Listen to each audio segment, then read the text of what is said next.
আরে বাড়া আমারও এরকম একটা গাড়ি ছিল, সেদিন বাড়া অ্যাক্সিডেন্ট করে পোদ মারা গেছে, তারপর থেকে আমি আর গাড়ি ফাড়ি ধরি না বাড়া। সাইকেল চালিয়ে বলছি দাদা আপনারা কি ফ্রি আছেন? হ্যাঁ ফিরে যাচ্ছি, বলুন। আপনাদের সঙ্গে না আমি একটা কথা বলতে চাই। হ্যাঁ, মানে বলুন। আপনারা যদি আমার 3টে প্রশ্নের উত্তর দিতে পারেন তাহলে আপনারা জিতে যাবেন 1 কোটি টাকা। আর মেরেছে পাড়া 1 কোটি টাকা। হ্যাঁ একদম। তো কি প্রশ্ন আছে বলুন।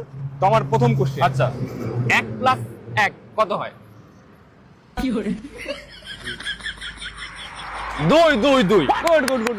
তো দাদারা প্রথম কোশ্চেনের অ্যানসার দিয়ে দিয়েছে। তো চলো সেকেন্ড কোশ্চেন। সেকেন্ড কোশ্চেন হচ্ছে আমার, সূর্য কোন দিকে ওঠে? পূর্ব দিকে, পূর্ব দিকে। পূর্ব দিকে। Nice nice nice. এইটা আমার লাস্ট কোশ্চেন।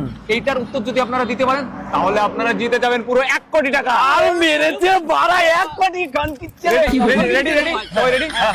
তো আমার থার্ড কোশ্চেন, হ্যাঁ sin থিটা মান কত? আচ্ছা খানকির ছেলে লোক তো তুমি বাড়া, যদি টাকা নাই দিতে হয় সোজাসুজি বলে দাও লেওরা। সাইন্টিফিক না বালতিটার মান আমি কি করে বলবো বাড়া? গালাগালি দিচ্ছেন কেন? আরে বাড়া গালাগালি দেবো না মানে বোকা চোদা লোক নাকি বাড়া? আমি কি বিদ্যাসাগর না ল্যাম্পের নিচে পড়াশোনা করি? পাগল চোদা লোক। আপনারা গালাগালি দিচ্ছেন কেন? এই বুঝবা না এটা মার বোকা চোদাকে।